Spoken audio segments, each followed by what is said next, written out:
Il faut absolument qu'il se passe quelque chose sur Antenne 2 et sur FR3. Alors, disons le 7 septembre, ça vous va ?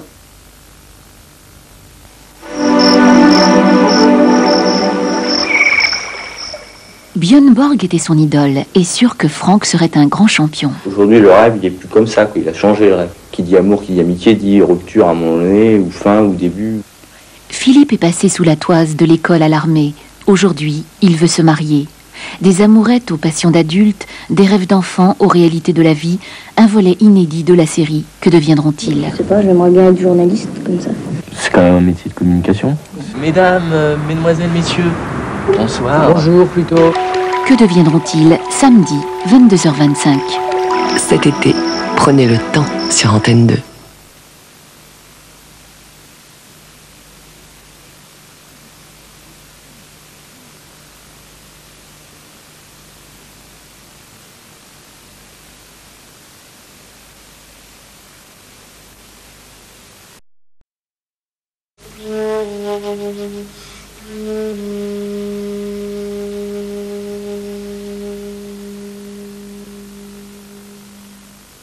Il y a une naissance dans l'air ces temps-ci. Pour voir la tête du bébé, rendez-vous le 7 septembre sur Antenne 2 et FR3.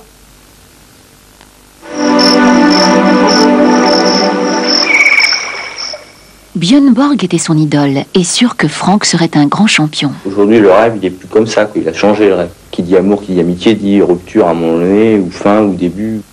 Philippe est passé sous la toise de l'école à l'armée. Aujourd'hui, il veut se marier. Des amourettes aux passions d'adultes, des rêves d'enfants aux réalités de la vie, un volet inédit de la série. Que deviendront-ils? Je sais pas, j'aimerais bien être journaliste comme ça. C'est quand même un métier de communication. Mesdames, mesdemoiselles, messieurs, bonsoir. Bonjour plutôt. Que deviendront-ils samedi, 22h25? Cet été, prenez le temps sur Antenne 2.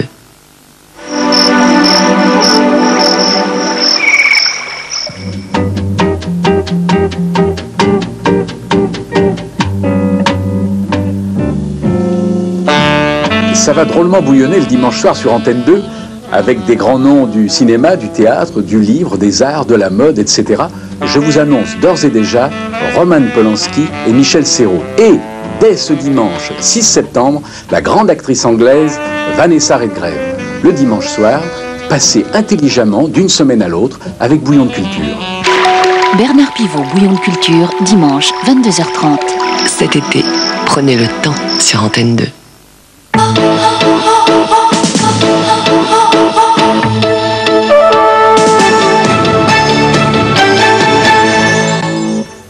Mesdames, Mesdemoiselles, Messieurs, bonsoir. Je vous propose les principaux titres de ce journal, en commençant par le débat sur Maastricht. François Mitterrand ne révèle pas ses intentions sur ce qu'il fera après le référendum. Il souligne que les artisans du oui doivent être remerciés. Dans l'ex-Yougoslavie, un avion italien de l'aide humanitaire s'écrase près de Sarajevo. Les 4 hommes d'équipage sont tués. Le pont aérien a été suspendu. Première médicale à Lyon, il s'agit d'une greffe de foie sur un enfant. Le donneur n'est autre que le père. La fillette se porte bien. François Mitterrand a voulu ce soir défendre le oui tout en dépassionnant le débat. C'est avec rondeur et bonhomie que le chef de l'État a répondu aux questions sur Maastricht, à presque toutes les questions, puisqu'il n'a pas voulu être précis sur ce qu'il fera après le référendum, que ce soit le oui ou le non qui passe.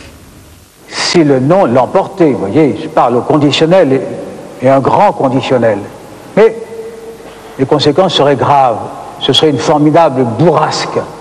Eh bien, je me placerai devant cette bourrasque avec l'intention, sans aucun doute, d'adopter les attitudes et les comportements qui seront les plus utiles à la France. Et comment voulez-vous que j'analyse et que je discute sur une hypothèse qui ne s'est pas réalisée?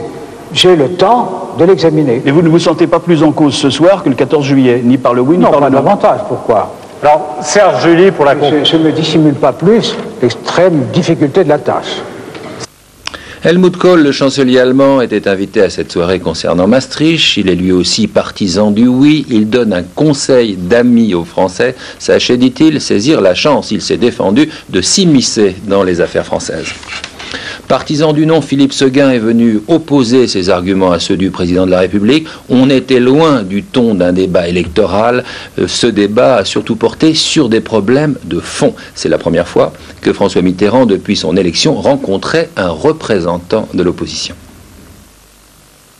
Et pourtant, il se trouve, Monsieur le Président de la République, qu'il y a beaucoup de Français qui sont acquis à l'idée européenne et qui ne peuvent accepter ce traité de Maastricht. Je pense que c'est votre cas. C'est probablement mon cas, oui. Non, probablement seulement. Plus que probablement. Oui, c'est que moi je me pose la question. Mais je me réserve, Monsieur le Président de la République, jusqu'à la fin de notre discussion. Oui. Et ça aurait été irrévérencieux vis-à-vis de vous de conclure trop tôt. C'est pendant 2h30 que le président de la République a défendu pied à pied sa vision de l'Europe. Il a répondu tour à tour aux partisans et aux opposants au traité. Les points marquants de cette soirée sur TF1 avec Arlette Chabot. On a vu un François Mitterrand d'abord pédagogue expliquant les articles compliqués du traité de Maastricht, puis un François Mitterrand citoyen répondant aux questions d'autres citoyens posées sans complaisance avec parfois des moments d'émotion.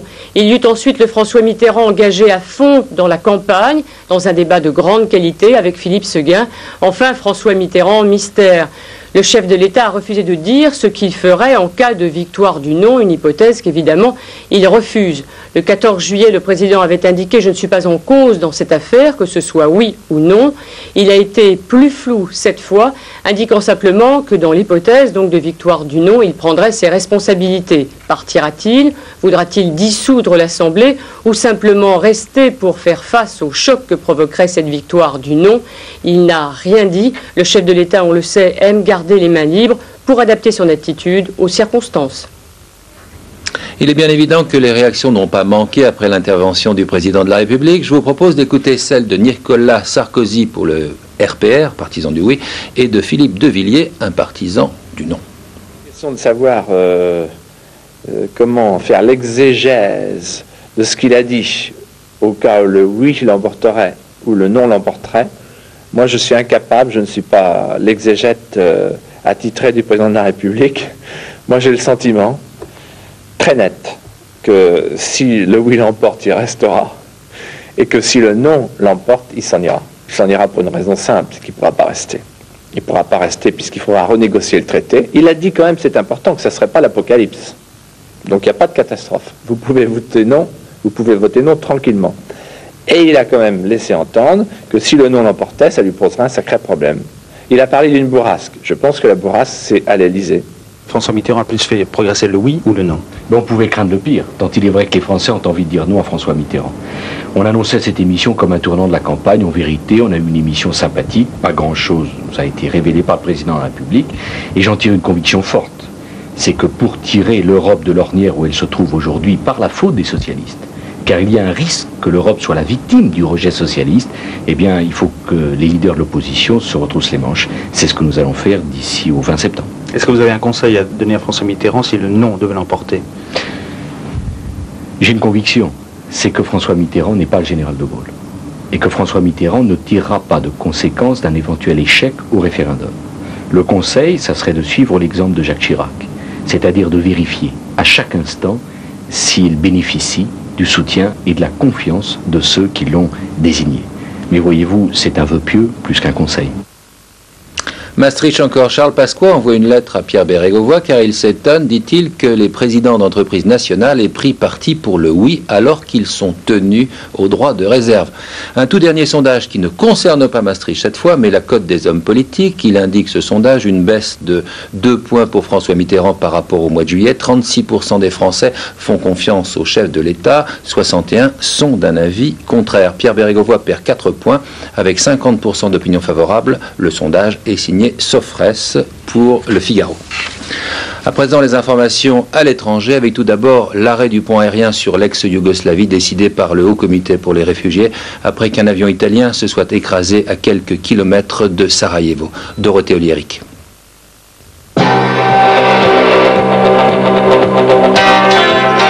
L'épave de l'avion italien, du même type que celui-ci, retrouvée, mais les circonstances de l'accident de cet appareil transportant une aide humanitaire vers Sarajevo sont toujours inexpliquées. L'avion, un bimoteur à hélice, s'est écrasé à une trentaine de kilomètres à l'ouest de Sarajevo. À son bord se trouvaient 4 Italiens, mais il n'y aurait aucun survivant. Un porte-parole du Haut Commissariat de l'ONU pour les réfugiés a annoncé la suspension de tous les vols humanitaires en direction de Sarajevo. La conférence de Genève sur l'ex-Yougoslavie a tenu sa première réunion. Lord Owen, qui est mandaté par la CE, et Cyrus Vance, qui représente les Nations Unies, essaient de parvenir au respect des engagements pris à Londres les 26 et 27 août derniers. Dans l'ordre, il s'agit de faire lever les sièges qui oppriment les villes de l'ex-Yougoslavie, ensuite de permettre les contrôles des armes lourdes par les instances internationales, avec conjointement le démantèlement des camps de détention. Premier signe encourageant, la levée progressive du siège de Goražde. Les recherches se poursuivent le long de la côte pacifique du Nicaragua après le raz-de-marée qui a fait une centaine de morts et 16 000 sans-abri. Selon un porte-parole de la Croix-Rouge, au moins 218 personnes sont portées disparues. La présidente Violeta Chamorro a déclaré la région zone sinistrée et lancé un appel à l'aide internationale. Une équipe de Médecins sans frontières est partie sur place et le Secours catholique, qui a déjà débloqué 100 000 francs, lance un appel aux dons pour secourir les sinistrés. Toujours à l'étranger, on apprend de Washington que la Syrie a évoqué pour la première fois explicitement la possibilité de signer un traité de paix avec Israël. Aux États-Unis encore, la situation des Américains pauvres s'est aggravée entre 1990 et 1991. Le nombre de citoyens vivant en dessous du seuil de la pauvreté est passé de 33,6 millions à 37,7 millions. C'est le chiffre le plus élevé depuis 1964, un chiffre qui risque de compter au moment des élections américaines. Les inondations ont fait au moins 450 morts dans la montagne de l'Afghanistan, tandis que l'on déplore la disparition de 500 personnes. Ce sont des torrents de boue et de cailloux qui ont emporté des centaines de maisons. On s'attend à un bilan total de plusieurs milliers de morts. Les informations en France maintenant, avec pour commencer une première médicale à Lyon qui donne un nouvel espoir à ceux qui attendent une transplantation du foie. Un être vivant peut maintenant devenir donneur.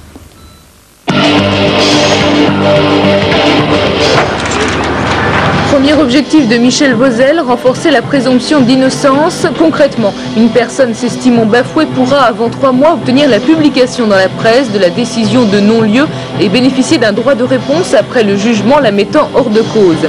Deuxième objectif du garde des Sceaux, une meilleure garantie de la liberté de l'information. Exemple, en ce qui concerne la télévision, les caméras seront autorisées dans les salles d'audience, mais attention, pas de direct sensationnel comme aux États-Unis. Pour la première fois en France, l'équipe de l'hôpital Édouard Herriot de Lyon a transplanté avec succès un greffon provenant du foie d'un adulte vivant. La fillette qui a profité de cette nouvelle technique souffrait d'une malformation qui ne lui aurait pas permis de survivre. Jusqu'à présent, les greffons étaient prélevés sur des donneurs décédés. Quand on connaît les difficultés des organisations pour se procurer des organes, cette première de Lyon est porteuse de nombreux espoirs. Cependant, l'intervention reste lourde et les examens préliminaires douloureux. Le greffon comprend une partie du lobe gauche, vaisseau et voie biliaire inclus. À une semaine de la rentrée des classes, c'est le grand rush pour l'achat des fournitures scolaires. Une rentrée au prix sage, mais il faut compter tout de même de 360 francs pour l'entrée en primaire à plus de 900 francs pour un lycéen. Selon la Confédération syndicale des familles, la rentrée engloutit 3/4 des revenus des familles les plus démunies. Les 395 francs versés par les allocations familiales semblent bien dérisoires face à la tentation. En France, toujours, l'État a décidé d'engager sa responsabilité civile pour les dommages qui ont été provoqués en février et mars dernier par une manifestation contre le Front National. Dans la région de Cergy-Pontoise, toutes les personnes qui ont subi un dommage seront donc intégralement remboursées. Après la décision de George Bush de subventionner les exportations de blé américain, Bruno Durieux considère que la situation est préoccupante. La bourse de Paris continue sa remontée. Elle clôturait aujourd'hui à la hausse avec un beau chiffre de plus 4,03%. À Wall Street, la hausse est minime avec 0,06%. Jimmy Connors a battu un Brésilien de 18 ans, son cadet. C'était aujourd'hui à Flushing Meadows, cette victoire sur Jaime Onsins. intervient le jour de son 40e anniversaire.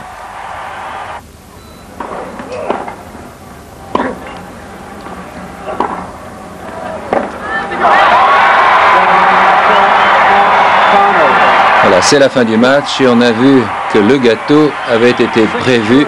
Le Tennisman est toujours supporté. Il y avait aujourd'hui 20 000 spectateurs entièrement conquis par le Tennisman américain. Bon anniversaire. Ce journal est à présent terminé. Je vous remercie de l'avoir suivi. Prochain rendez-vous avec l'actualité, c'est à 6h30 avec Télématin. À 13h, ce sera Hervé Claude. À 20h, Bruno Mazur. En attendant, je vous remercie d'être resté avec nous. N'oubliez pas, dans quelques instants, la diffusion intégrale de l'interview que le roi Hassan II du Maroc a accordée en exclusivité à Gérard Sebag et Alain Chalvron. C'est tout de suite après le générique. Passez une très bonne fin de soirée sur Antenne 2.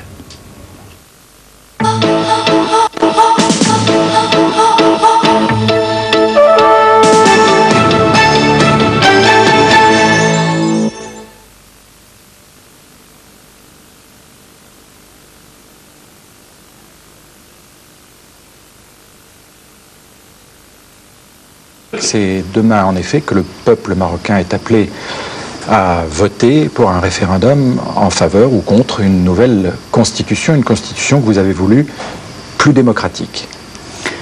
Majesté, l'un des points importants de cette constitution est la responsabilité du gouvernement devant le Parlement. C'est donc une ère nouvelle qui commence pour le Maroc. Ça responsabilise. S'il ne le fait pas, il expose son peuple au pire des catastrophes. Majesté, je vous remercie de nous avoir accordé ces longues minutes d'entretien. Merci. Merci. Je vous remercie beaucoup.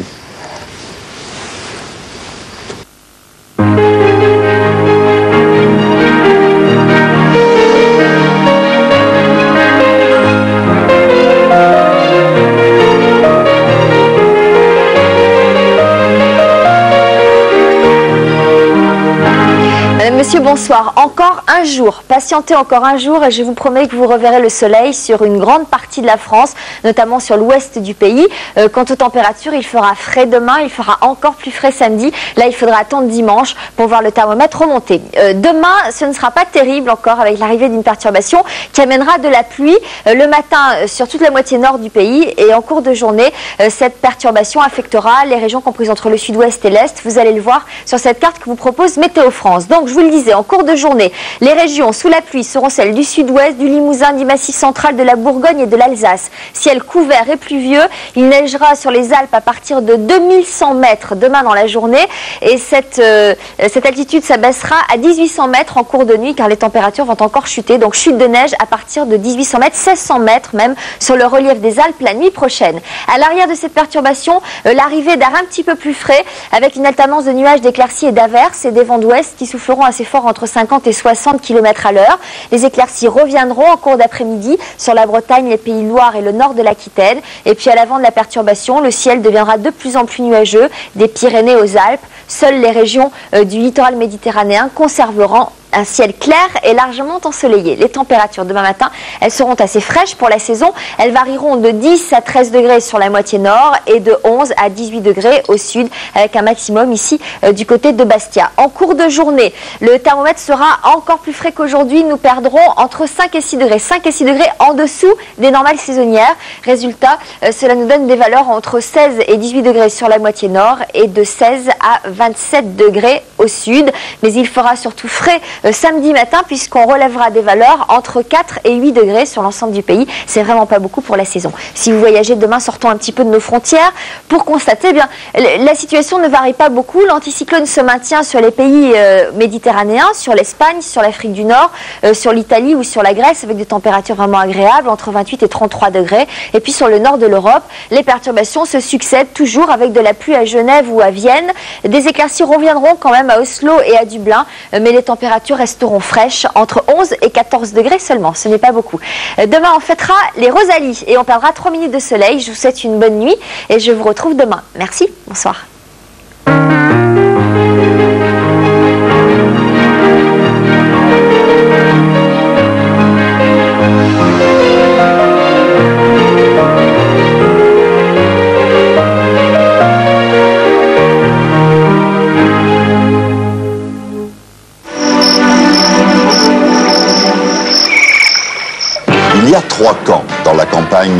référendum du 20 septembre. Le gouvernement, ceux qui le combattent, ceux qui le soutiennent.